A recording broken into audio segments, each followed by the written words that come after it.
Hi, my name's Nick Pernokas, and I'm a custom saddle maker from Stephenville, Texas. I'm also a competitive horseman, and I've shown horses in the American Quarter Horse Association, the National Reining Horse Association, and I've competed in the Professional Rodeo Cowboys Association. Some of you may have read my book, All the Pretty Saddles, and I've visited with others at trade shows and clinics. The one question I always hear is, what makes a saddle fit a horse properly? And in a word, it's a saddle tree. Now this can create a problem because most people have never seen a saddle tree because their saddle's all finished when they get it and the saddle tree is completely covered. So today I'm going to talk a little bit about saddle trees and maybe give you some ideas that you can use when you go to purchase your next saddle. This is a raw wooden saddle tree. That means it hasn't been encased with any other material yet to make it stronger. All saddle trees have four basic parts. This is the swell, the pommel, or the front. This is the cantle.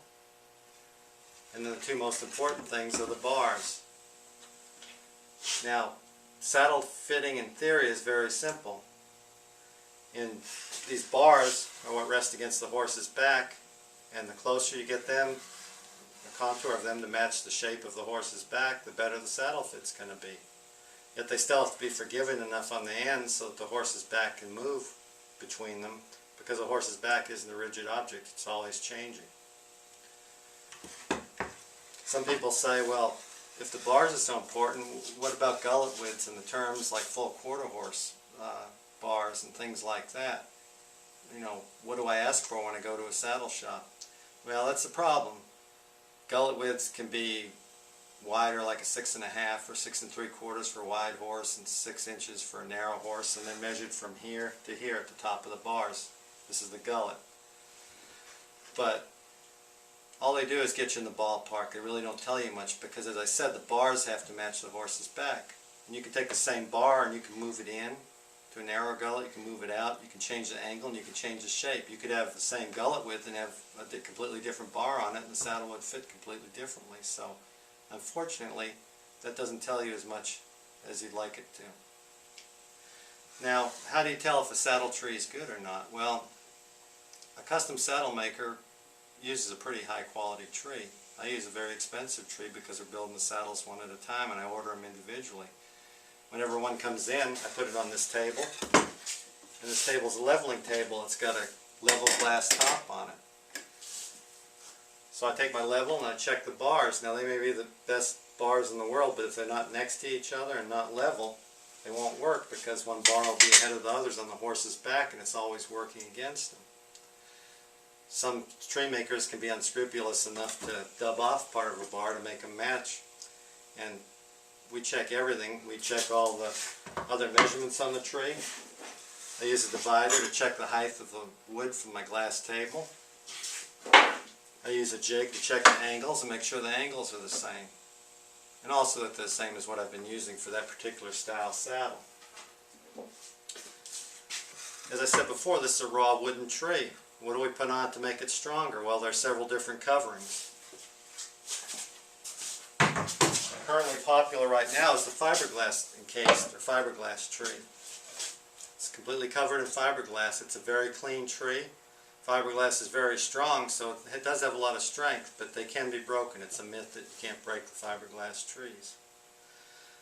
A lot of saddle makers like them because they're so smooth and no bumps, no lace marks, nothing like that, so the tree is very solid and it's very clean. It's easier for a saddle maker to work on.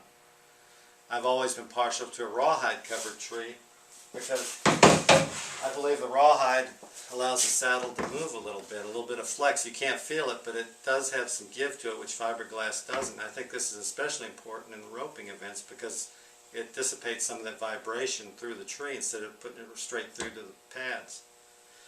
This is what a traditional tree used to look like, covered with one layer of rawhide. This is what we use on our cutting and our reining saddles. And you still have to have a certain amount of wood in a roping saddle because you have rawhide over it, but on a reiner or a cutter you can make this fairly narrow here. This particular tree is just like the one I showed you, and it's for roping, so what we've done is we've reinforced it with fiberglass from here to here.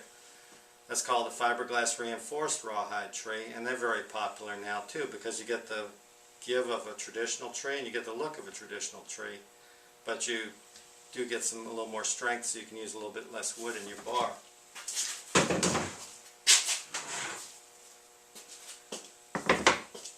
Finally, there's a double covered tree, and I'm sure you can guess that just means that we took a tree like that one I just showed you and we put another layer of rawhide on it. This is the way saddle trees are made for years for heavy roping events. And I've had a lot of good ropers ride these types of trees, especially in the 80s and 90s. You get a lot of strength. The drawback is that you have to have a little more wood in your bar, and then you have more rawhide, you have more lace, you have more rawhide to dry, so you get a little more irregular tree for the saddle maker to work with. But this tree performs very well when you're roping large cattle. Now, you're probably saying, well, how's that helping me figure out if my saddle fits my horse or not? Well, you have to be able to diagnose if a saddle fits or not within a couple of rides to tell if you want a saddle or not that you're looking at. Let me tell you about a couple of the common misfits that you can look for, and then I'll talk about diagnosing the more subtle ones. You may have been to a horse show and seen a lot of pleasure horses going around being lunged before the show, and a lot of the saddles are just jacked up like this, way off the pads. Generally that's caused by a tree maker putting the bars too close together so they feel better for the rider. And this seems to have happened a lot in pleasure saddles for some reason. And what happens is when the tree is too narrow and it can't sit down on the horse's back, when the rider gets on, he's actually pushing down into the back, which he's trying to raise when he collects his horse. So that's not a good thing. Another thing you see is bars that are too flat, especially in roping saddles, where we want the saddle to look like it's really sitting down on the pads, and they'll make the bars too flat. If the horse's back has a lot of curve to it, it'll rest on the front and on the back, and that's called bridging. It doesn't rest on the horse in the middle. What generally happens is you get too much pressure in the front of the bar on the shoulders, or in the loins you get pressure, especially if the skirts are extra heavy or stiff, and then you combine it with this, you get a rub spot on the loin or soreness in the loin. The other things you can look for to diagnose saddle fit is if you go to try a saddle, ride it till the pads are sweated underneath on the horse's back, and then lift everything off as carefully as possible. Feel the horse's back for soreness, obviously, but you also want to look for ruffled hair, which may indicate movement of the saddle, and you look for dry spots. A dry spot will be a dry area in the midst of all the sweated area, and that's caused by less circulation because of too much pressure on that spot. Doesn't mean the saddle's bad, it just means in that one spot it's too narrow for your horse, or it's applying too much pressure, so you have to keep looking until you find one that's more lined up on the bottom with your horse. I like to say that a tree is just a compromise between a horse and a horseman, because it is a rigid piece of furniture and you're strapping on a horse that's completely flexible all the time. If you'd like to learn a little more about dry spots, I'd like to recommend my book here. And it also has a lot of other subjects covered, but it's got a lot of pictures. It talks about diagnosing saddle fit, as well as the padding and other things you can do to save money, but maybe remedy some of your fit problems without buying a new saddle. It's available on PernokasSaddlery.com or from any good equine bookstore. I've enjoyed visiting with you today, and hope to see you somewhere down the road. Thank you.